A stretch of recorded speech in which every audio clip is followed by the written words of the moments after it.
तो ये साधु संतों की रक्षा भी ये कथा करती है। साधु संत के रक्षक कौन है? कहा साधु संत के तुम रखवारे, असुर निकंदन राम दुलारे। हनुमान जी महाराज साधु संतों की रक्षा करते हैं। और यत्र यत्र रघुनाथ कीर्तनम तत्र तत्र कौन? श्री हनुमान जी महाराज। जहां जहां भगवान की कथा होती है वहां वहां हनुमान जी महाराज उपस्थित रहते हैं। जब 13,000 वर्ष तक अयोध्या की गद्दी को संभालने के बाद, राम राज्य की स्थापना करने के बाद मर्यादा पुरुषोत्तम भगवान श्री रामचंद्र जी इस धराधाम से जाने लगे अपने साकेत धाम। तो कथा आती है कि सारे अयोध्या वासियों से कहा कि सब लोग हमारे साथ चल। हनुमान जी बगल में खड़े थे। राम जी ने कहा हनुमान जी सब चलने के लिए तैयार हैं, आतुर हैं, सारी अयोध्या लालायित है कि भगवान के साथ हम इनके साकेत पूरी चलेंगे। अब लीला को विश्राम देना है।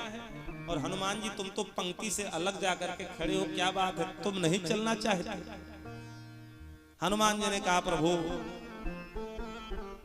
हमारी इच्छा नहीं है चलने की, हम कुछ दिन बाद आएंगे। राम जी आश्चर्यचकित भरी निगाहों से दृष्टि से देखते हुए हनुमान जी से कहते, हनुमान जी तुम तो एक क्षण एक पल भी मेरे बिना नहीं रह सकते, मेरी भक्ति के बिना नहीं रह सकते, और कहते हो कि प्रभु आप चलो हम कुछ दिन बाद आएंगे, क्यों मेरे बिना रह लोगे?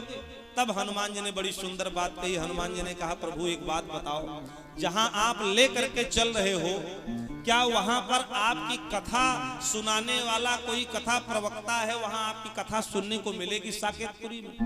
तो भगवान राम मुस्कुराने लगे और मुस्कुरा करके कहते हनुमान जी जो इच्छा करी हो मन माही, प्रभु प्रसाद कछु दुर्लभ नाही।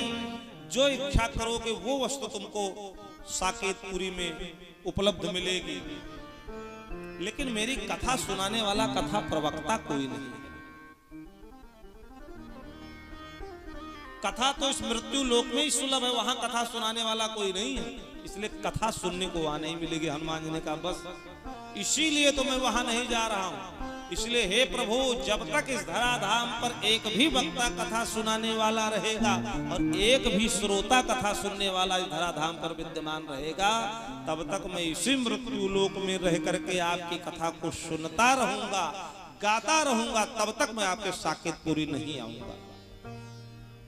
इसलिए बंधुओं शास्त्र कहते, संत कहते, सब तो चले गए भगवान राम के साथ मिलकर, हनुमान जी आज भी धराधाम पर विद्यमान, साक्षात विद्यमान है, वो कहीं नहीं गए। इसलिए जहां जहां भगवान की कथा होती है, यत्र यत्र रघुनाथ कीर्तनम तत्र तत्र हनुमान जी महाराज वहां उपस्थित होकर के और सूक्ष्म रूप से विद्यमान होकर के भगवान की कथा को सुनते हैं। हम देख पाए न देख, इसलिए हनुमान जी का पताका लगाया जाता है। कोई कथा हनुमान जी को स्थान दिया जाता है, क्योंकि वो आते हैं और वो कथा को सुनते हैं, श्रवण करते हैं। ऐसी तमाम मुक्तात्माएं इस कथा को सुन रही जिनको हम और आप अपनी दृष्टि से नहीं देख सकते।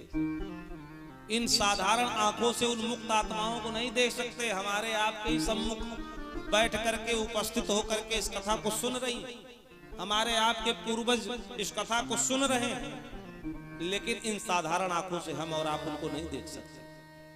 जैसे हनुमान जी सुन रहे हैं, इन साधारण आंखों से हम हनुमान जी को भी नहीं देख सकते। कोई तपस्वी, कोई मनीषी, कोई विद्वान, कोई साधक ही उनको अनुभव कर सकता है, देख सकता है। तो ऐसे हनुमान जी महाराज।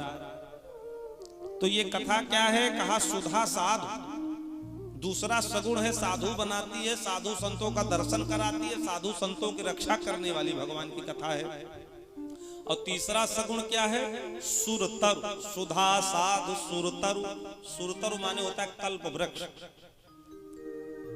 कल्प वृक्ष की ये विशेषता है, कल्प वृक्ष के नीचे बैठ करके जो इच्छा जीव करता है वो वस्तु तत्काल उसके सम्मुख आकर के उपस्थित हो जाती है। कहा ये कथा भी कल्प वृक्ष है। इस कथा की छत्र छांव में बैठ करके जो भी संकल्प जीव करता है, जो भी मांगता है, वो सारी मनोकामना ये कथा रूपी कल्प वृक्ष हमारी और आपकी पूरी करता है।